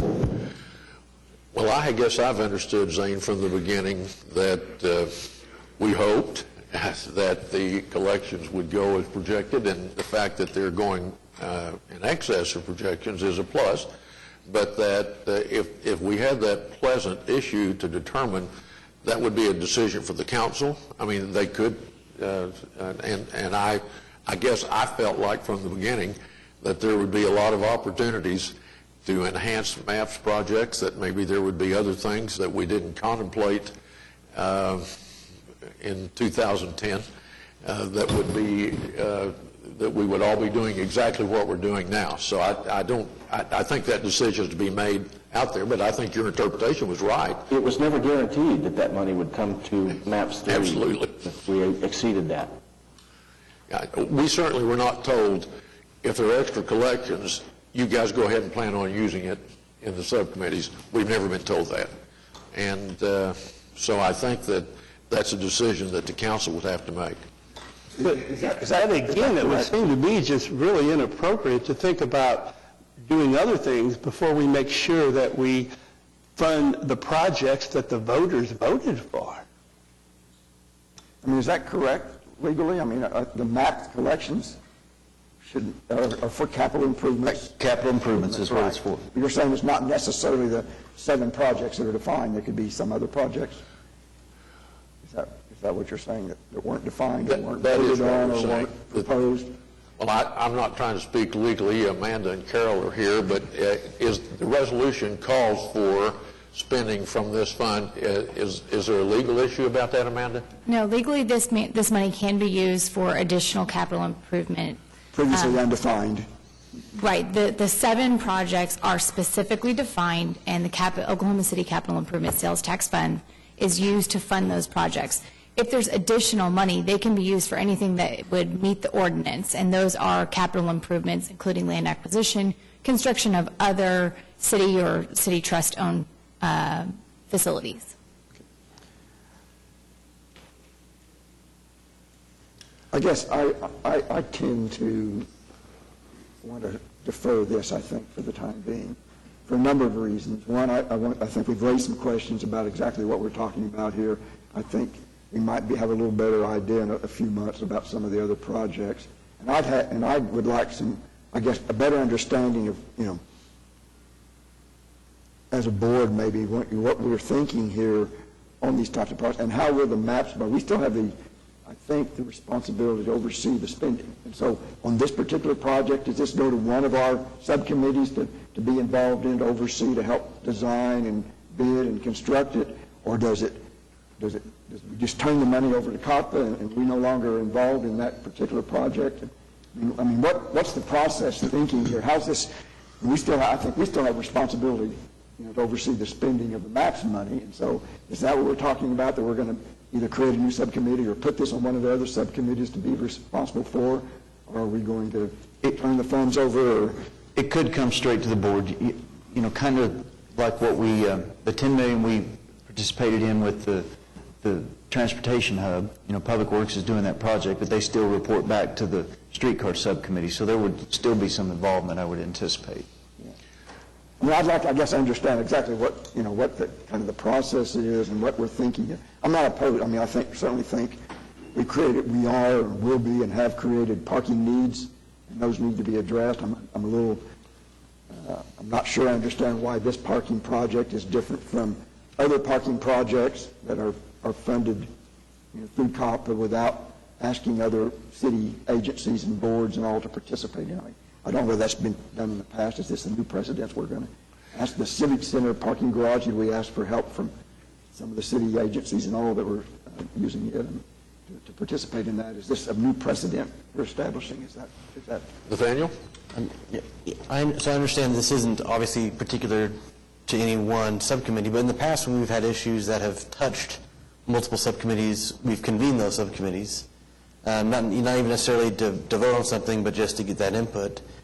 And so even though this isn't tied to one subcommittee, it's not like it's something totally different. It's not like we're discussing building a cat farm in northern Oklahoma City or something. I mean, it obviously, proximity-wise, it is very particular to three projects, and so that might be a good time for those concerned to be in the same room, even if it's, again, something that's not actually something to vote on, but it's just kind of to have that feedback. And I agree with Nathaniel. That was kind of my thought, is if this could go back to one of the subcommittees that was somehow related, even if it's the convention center or the park. And that way, a group of people have an opportunity to vet it and ask the level of questions that we're trying to come up with off the fly today. I think that all of us would feel a little more comfortable knowing that people have had the time to sit down and thoughtfully ask questions about it. Great. Bob? Yeah, I think I share, in general, the sentiments that have been expressed. I think we can, even today, agree that there is increased need for parking downtown. How the streetcar impacts that, and whether traffic's going to come from some other places, Bricktown, Midtown, get downtown, traffic flows out rather than traffic flow in, I don't know that we know that. But I'm pretty much assuming that we need additional parking downtown. I'm also, at least from my own personal experience, what I've heard my friends and neighbors say, I think they expect the city to take the lead in providing that parking to the extent we can engage private developers to do that and facilitate that and add to that, all the better. But I think most citizens expect the city, if we're building a convention center and a park and asking our citizens to come down, we have to provide, the city has to provide a place for them to park to enjoy those amenities. So in concept, I applaud COPPA for looking ahead and looking at that need and doing some pre-planning on where that parking might go, how much parking might be needed, how much it would cost, and how it's funded. And yet I'm not quite to the point, as I sense many others on this board, of saying, yeah, we just really need to go ahead and give the go-ahead to $10 million out of MAPS funds, in part because we still don't know how much, if any, of those funds might be needed for the biggest projects remaining to be done, and I don't want to commit that money somewhere else and then come back later and say, oops, we need more money for the park or convention center, and we've given it away somewhere, even though in concept that parking is a legitimate objective that we need to do. And in concept, I don't object to using MAPS funds if that parking will facilitate the use and enjoyment of those other projects they're doing. But I don't know, in terms of any action today, maybe Amanda Carroll can answer this, I would be comfortable with sort of a sense of the Senate resolution saying we're not opposed to doing that, do some more planning and come back with more specific things. I'm certainly not ready to say I prefer Site 1 over Site 2 or vice versa. We don't even know whether that could be negotiated with the property owners or not. We know the problem we ran into with the Bob Howard property trying to acquire that. I have no idea how that might all shake out, and whether at that point, if we had something precise and specific, I'd be willing to say, yeah, we ought to take 10 million, 5 million, whatever number out of MAPS funds to do that. So I don't know in terms of action today if it would be appropriate for us to say, as a group, we don't have a conceptual opposition to doing that. Go ahead and do some more planning, and put that in your back pocket as a potential. If everything falls into place and some of these other projects move further along, and we have a truer sense that that money would be available to us, and we get to the point where something concrete in terms of acquiring property, building a structure, and deciding where that's going to be done, really comes to the point that action does, in fact, take. I just think we're a bit early. On to that point, this Jason, particular resolution. I acknowledge you're at the podium. I do want to say this. We are past our appointed time, and we have some members who have other obligations, and we're about to lose our quorum.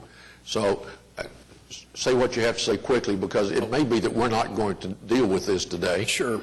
So Okay, very quickly, I just wanted to address the point about whether this would set any precedents or whatever moving forward for the parking system. And I just thought it might be good as a reminder for anyone in the audience or watching that, the COPPA parking system is financially self-sufficient. The revenues pay for all of the operations and capital.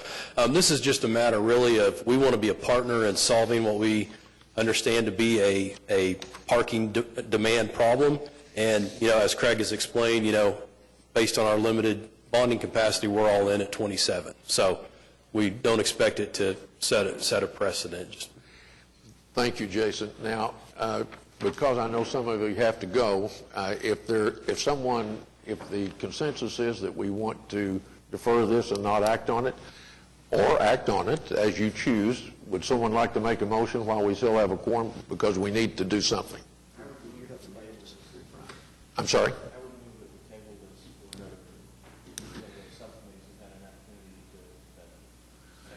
It's been moved and seconded that we table this until this has been assigned to appropriate subcommittee or subcommittees and vetted and brought back to us. Is there further discussion? All in favor say aye. Aye. Opposed, no. The motion is adopted. Thank you for staying, Cecilia. I appreciate it. Then we're going to move past that. Jeff, I know that you wanted to speak on that. Now that we're not acting on it, is there any reason for you to do that, or can your comments wait till citizens' comments? Well, it's relevant to this. Well, we're not going to act on it, so you're going to get another chance. Thank you. All right, that brings us then to item 11, new business. Any items of new business? All right, are there subcommittees that need to make a report to us today? I'd like to just say, be sure you put on your calendar October the 20th, groundbreaking for the Will Rogers Trail, 1:30, the 20th. Thank you, Sue. Anything else? I know, David, that there are several items of informational items. I know you all have had a chance to look at those. I'm going to ask David to review them quickly, but are there specific ones that you have a question about? David, you want to summarize those quickly for us then? Yes, sir. Item A is the Convention Center site acquisition status map, and you can see it on your monitor there. We're doing very well. We have a couple of properties that we're having to go to court on, but everything else is going really well. Then items B through G are related to easements and moving. We got all of those except, well, B, C are park, and we have easements for sidewalks, and then we had the contract award to SAC Services for sidewalk. Because of timing issues, we went ahead and sent that to council and awarded that. It was under budget, and the subcommittee was okay with that. So if you have any other questions. Any questions about informational items A through G? I'm not sure it fits squarely with this, but if I drive in on Shields this morning off I-40, there's that old dilapidated building. I'm not sure if it's on 6th Street or 4th, got to be 4th, 5th, 6th, somewhere. It's in terrible shape. Have we bid that yet to be demolished? I'm not sure which one you mean, because there's several in there. No, this is the tallest. The tall one, yes, sir. They're actually doing the demolition on that right now. They finished the one that was furthest to the south that people had vandalized and was collapsing on itself. But yes, the contractor is working on that as we speak right now. Okay, good. That's probably why it looks bad, because it's in mid-demolition. Okay, I just want to get rid of that. Thank you. Thank you. All right, that moves us to item 14. David, are there any updates that you need to give us? Well, just real quickly, as you saw, Wellness Center 1 is well underway. Wellness Center 2 is underway, and we're still working on selection of the operator for Wellness Center number 3. We have the two contracts that you approved today will go on to council, so we'll be started on the I-44 trail. We're working on the preliminary design of the Draper Trail. We have sidewalks under construction. And you saw the site acquisition for the convention center, and you saw the update on that. Fairgrounds Expo building is getting close to being completed.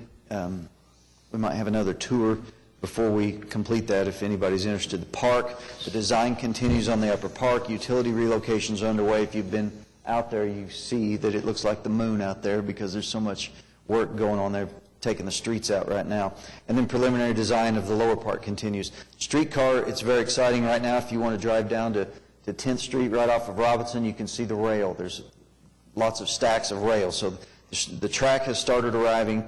The streetcars are being built, and the main line is out for bid. And then the maintenance facility also. You can see all that dirt work that's going on right there next to the interstate at Walker Avenue is the maintenance facility. So there's a lot going on. Great. Any questions for David? All right. That brings us into comments. Any comments by the board? Additional comments from the staff, David? Any member of the staff? Amanda, Carol? We're still legal? Perfect. All right. Jeff, do you want to be heard? I actually came about a different matter. It's come to my attention that Mark Gibbs on our subcommittee is leaving to take a job in London, actually Oxford. And Mark has been an incredible asset to the committee and worked tirelessly on the MAPS 3 campaign before it was approved. And he's personally visited Portland, Sheffield, Nottingham, Croydon, Dublin, Seattle, Tacoma, Birmingham, Dallas, Augsburg, Blackpool, Los Angeles, Washington, D.C., Baltimore, Tampa, Manchester, Sheffield, Croydon again, St. Louis, Tucson, Charlotte, Dallas again, San Diego, Dubai, Madrid, and it goes on and on. So he is probably the person on our committee that has the most practical, technical experience with streetcar systems all around the world, and we will miss him very, very much. We serve all as the pleasure of the City Council and the Mayor, and some of us bring different strengths to the committee, but it's my I hope that someone who is invested emotionally and technologically replaces him so that we still have that horsepower going into the completion of this project. Thank you. And just to summarize, I didn't come here to speak about the garage proposal, but if we are going to build a garage, we have discussed park and ride possibilities in the past where people commute in and use a streetcar. And most of the garages along the line are owned by private corporations, some by city, but they're fairly well occupied. But if one is going to be built, it'd be very important that the pedestrian connection between that garage and the streetcar stop be very well defined. And then as a private citizen, I would just say, and this has been echoed, while $777 million might be the sort of cap that we were looking at for MAPS, I think we have an obligation to see what the streetcar bids are. I mean, our subcommittee hasn't advocated for using any of the contingency money. I know that was thrown about a bit, and I don't know what goes on in other subcommittees, but we have not discussed pursuing contingency funds to expand our project or do other things because we were waiting for our bids to come in. And I think those are coming in now, or they might have been received but not released yet. So that'll be interesting to see what those are. And, of course, the Convention Center building itself is a huge bid item that hasn't come in yet either. So just out of fairness and judiciousness as a private citizen, I'm just thinking we need to balance our checkbook once we have those in. Thank you. Thank you. Mark, I'd invite you to the podium. As you come, I want to offer you a word of thanks for the I have watched your participation for 6 years now, and there's not been a more dedicated subcommittee member that has served our city, and I want to personally thank you for the job you have done in bringing us to this point, and we shall certainly miss you. Thank you very much. Unfortunately, we didn't have a meeting yesterday, so I guess this is a formal tendering of my resignation. In fact, Jeff did that for me. But I did want to say a few words, if you would indulge me a few minutes of your time. I'm sure we've run long today. I appreciate your leadership on that issue that came before you today. One of the concerns, I just want to leave a few comments, observations. One of the concerns in any large organisation is siloing between departments. And MAPS, as we all know, is focused on capital projects, the construction, the building. The streetcar is different. This isn't just something, a building, you build it, you're done. Maybe some tiles might fall off, maybe the paint might wear away. This has to continue to run. This has to be successfully run. And that is the responsibility, going to be the responsibility of Embark. So there's an important issue. This is a very different, unique project, and that means there's a crucial interaction between the MAPS department, the MAPS office, and between Embark. How is it branded? We're told it's currently the MAPS Free streetcar. It will soon be the Embark streetcar. Who cares? It's the Oklahoma City streetcar, and it needs to be a success. And that is really important for public transit in the city. That is really important for the MAPS brand, and that is really important if there is to be a continuation of the MAPS tax, or capital expenditure tax in any form, to continue to improve our city. So for the streetcar to be a success, there must be effective and practical service over a useful, extended part of the day, every day of the week. And that's important. Let's say there's an event down here. We want to distribute the parking load on a Sunday. The streetcar needs to run from Midtown to downtown on a Sunday. That's really important. Now, I understand at this time that the Embark operations bids, which is currently underway as a separate process, that was for optional service on a Sunday. That was how the thing was bid, and numbers will come in for that.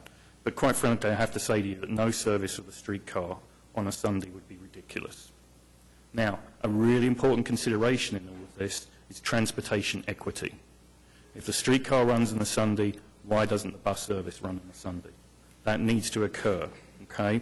And the streetcar service is scheduled to begin in December 2018, and it is quite conceivable that Sunday bus service could be in place by then. I have every confidence that could occur. We've seen a steady revamping and improvement of the bus service. Council has consistently committed to increased service. We have evening service. It's fantastic to see buses on Broadway at 11 o'clock at night. That is great. That's great to see. And I hope that the Council can continue to do that.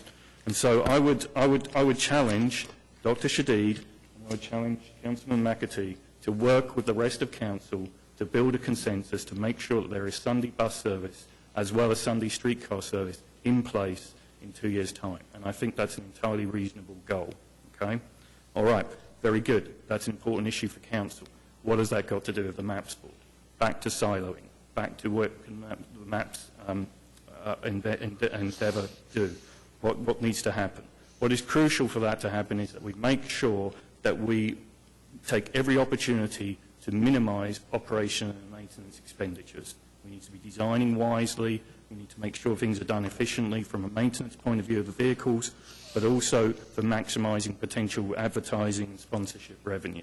So as we go forward here, I would hope that the Embark marketing department have what they need to make sure that they can maximise that revenue and offset the revenue and ensure that there is transit service for all modes of transit during a Sunday. Okay, there you go. I'm lobbying. Yet another subcommittee crawling out of the woodwork.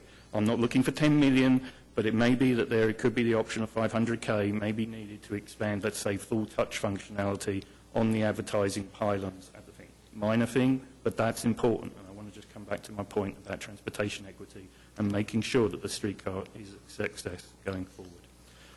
I will continue to monitor from that. There are people around the world, literally, who do watch these things live, and they look for every little thing that's said and what's not said and pay a lot of attention to that. And I will continue to do that. If I am back in town, I will try to attend the committee meetings. My father came one time, and I dragged him along to one of the subcommittee meetings, but I did want to fuss, and I told him to come in, sit down along the side, don't say anything, don't talk to anybody, and leave immediately when the meeting is done. If I come back, I promise I will try to do that. And I really thank you for your time. And just to paraphrase Edward Murrow, good afternoon and good luck. Mark, I want to say this as you leave. If Jeff made any point, he made the point that you're not adverse to travel. So we will make sure that you get an invitation back for the dedication of the streetcar. Thank you for your service. I wanted to add just real quick my own 2 cents, my role on the streetcar board. Thank you so much, Mark. Your experience and your input's been very valuable, and you'll be missed. So we'll look forward to when you visit again. All right, then. Is there no further business? It's been moved and seconded that we adjourn. All in favor say aye. Aye. Opposed, no. We are adjourned. Thank you for coming.